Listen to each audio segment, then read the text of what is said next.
Good afternoon, campers. Welcome back. My name is Jaime Clark, your camp director. I'm also the public health nurse here at Osage Nation. Now, today's lesson, we're going to go over diabetes. And maybe you've heard of diabetes before, possibly you have somebody in your family that has diabetes. So first of all, what is diabetes? We have to learn how the body processes food. So whenever you eat food, after you've eaten it, your stomach, it's sitting in your stomach and you feel full, your body inside is still working. And it's going to pull out all the nutrients, water, everything that it needs. Also going to pull out glucose. And glucose is what your body uses for energy. So it's going to put that glucose into the bloodstream. Now once that glucose gets into the bloodstream, we have a little organ called the pancreas right behind the stomach. And it's going to send off an alarm that there's glucose in the bloodstream, and it's going to put insulin into the bloodstream. So the glucose floats down through the bloodstream, and it's got to get onto a blood cell, and inside of the cell. The only way, and that cell door is locked, and the only key is insulin. So insulin comes along, unlocks the door, and says, "Come on, glucose, hop in." So the glucose gets in, and it takes it to your toes or your brain or wherever that cell is going. Well, diabetes. There are 3 types of diabetes. There's type 1, type 2, and gestational diabetes. So with diabetes, for some reason, our pancreas doesn't work right, and it doesn't send out that insulin like it should. So with type 1 diabetes, nobody knows. We don't know exactly why. We don't know how to fix it yet. Scientists are working on it. But for some reason, your pancreas just stops. It's like your body attacks your pancreas for some unknown reason, and your pancreas stops making insulin. Those people with type 1 diabetes have to take an insulin shot every day for the rest of their lives. And usually this type 1 diabetes is going to affect kids and teenagers. That's when it's going to start. There's no way that we can prevent it. We don't know how to stop it yet. Then there's type 2 diabetes. And type 2 diabetes, your pancreas produces a little bit of insulin, not a lot. It's kind of lazy. So when that alarm bell goes off and says, "Oh, there's glucose in the blood," the pancreas says, "Okay, just a little bit. Just leave me alone." It gets kind of lazy, and it's called insulin resistance. It doesn't really want to work right. And then there's gestational diabetes. And gestational diabetes, that happens to just a small percentage of ladies when they're having a baby. And once they have the baby and the baby's born, then it goes away. They just have to watch it and be careful that they don't get type 2 diabetes. So which one is preventable? Remember, that was a question on that pre-survey. Can you guess? It wasn't type 1, it's type 2 diabetes is preventable. Now, some of the reasons that we could get type 2 diabetes, one is our ethnicity, that gives us a higher risk. And Native Americans are the highest risk of people to get diabetes in the entire world. So we really have to watch it to make sure that we don't get diabetes. We really have to watch it. Then age, as you get older, like 30s, 40s, 50s, 60s, the older you get, the higher your risk is. So you don't have that risk yet, but eventually you will. You'll have that age risk. And then, like I said, ladies that have had gestational diabetes when they're pregnant, they're at a higher risk.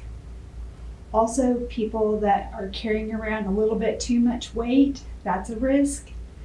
poor nutrition, like not eating enough healthy foods, having a high fat diet, high salt, not having a well balanced diet, having poor nutrition. And then physical inactivity, so not getting out and doing your activity. So the two ways that we can help ourselves prevent diabetes is improve our nutrition, having good nutrition, and getting our physical activity. So physical activity is 60 minutes a day for kids, 30 minutes a day for adults, right? So 60 minutes a day for kids.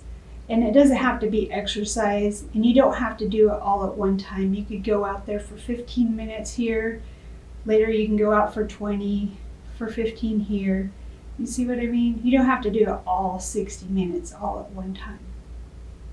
Now nutrition, we want to make sure that we have a good balanced diet. So one way that we can help you make sure that you get a well-balanced diet is to follow the MyPlate. So with MyPlate, there's grains, fruits, vegetables, protein, and dairy. And you want to make sure that you have a good, nice, colorful plate of food. So if you had, say, fried chicken, mashed potatoes, and corn, that's not very colorful, is it? We want to get some color in there, and then that helps our nutrition. So we'll do a little game here, and we're going to make the best choices that you can from each. So we have grains. With grains, you want at least half of your grains each day to be whole grains. So we're going to grab some grains. Okay, so can you think of which ones would be the best choice? This is whole grain cereal. That's a good one, right? Whole grain bread, a hamburger bun, not a whole grain, that's a regular grain. A bran muffin is going to be whole grain. Crackers, not a whole grain. And pasta. So pasta, unless you get whole wheat pasta, but this is just regular pasta. So which one would we want to put on our plate? So let's put the bread. Maybe we'll have a sandwich or something. Now fruits. With fruits, you just want to make sure what your size is. So let's get an apple.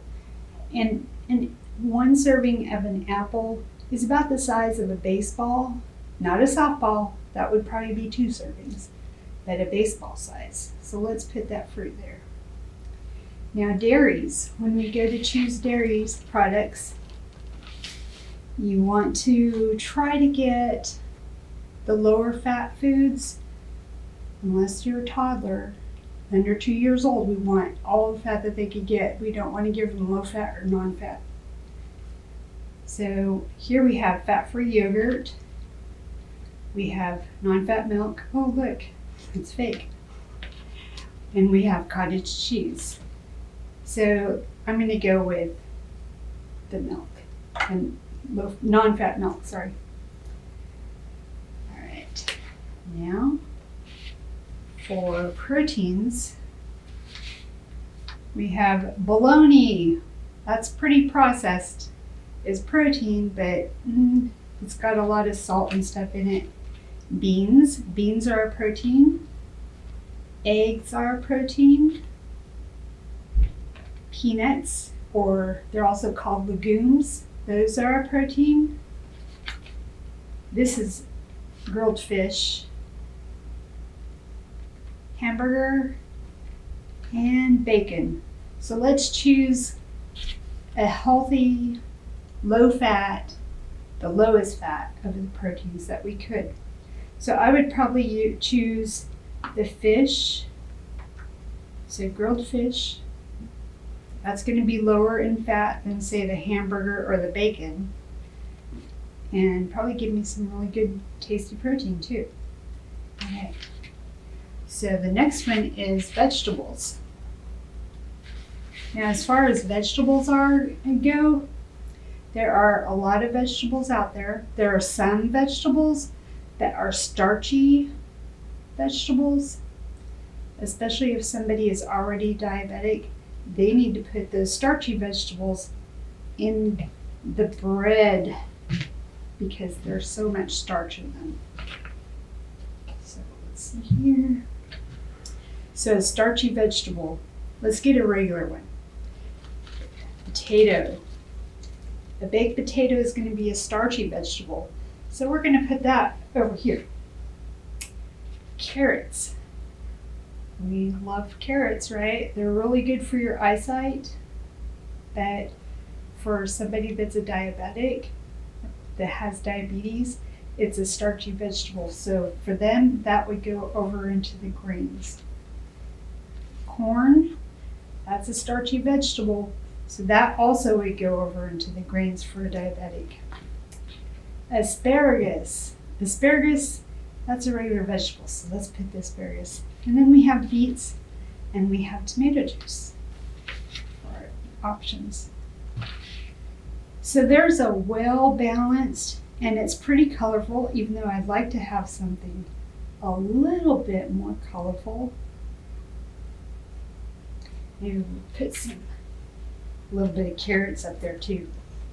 So we want to get some color on there. So keeping a balanced diet and then getting your physical activity every day. And for your fruits and vegetables, the little rhyme that I always teach is 5 is fine, but 9 is divine.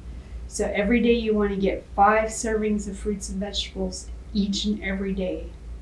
The more you have, the better. So 5 is fine, but 9 is divine. Now, how much sugar do you eat? You want to watch your sugar products. In 1818, Americans only ate about 2 pounds of sugar a year.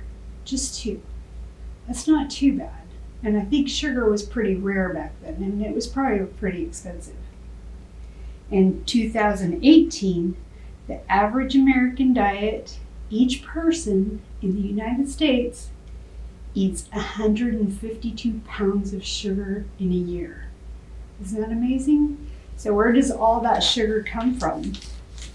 The majority of it comes from soda pop, whatever you call it, Gatorade, all those energy drinks, they have lots of sugar in them. Kool-Aid even has a lot of sugar in it. So drinking those sugary drinks adds a lot of sugar to your diet. You really need to watch that sugar. Cutting out just the soda pop will do your teeth better, it will do your body better, and it'll get rid of a lot of sugar in your diet. Other ways that we get sugar in our diet are from cakes and cookies, ice cream, things like that. Those are okay once in a while. Those are once in a while food, but you don't want to eat those every day. Breakfast cereals, candy, desserts, fruit drinks, and baked goods. So baked goods like cakes and cookies. And then even some things like bread, crackers, there's a lot of sugar in those. So we want you to stay healthy. We want you to prevent diabetes so that you don't get it as you start aging and your risk for it starts increasing. So do your 60 minutes a day of physical activity and get a balanced diet every day. All right? Thank you.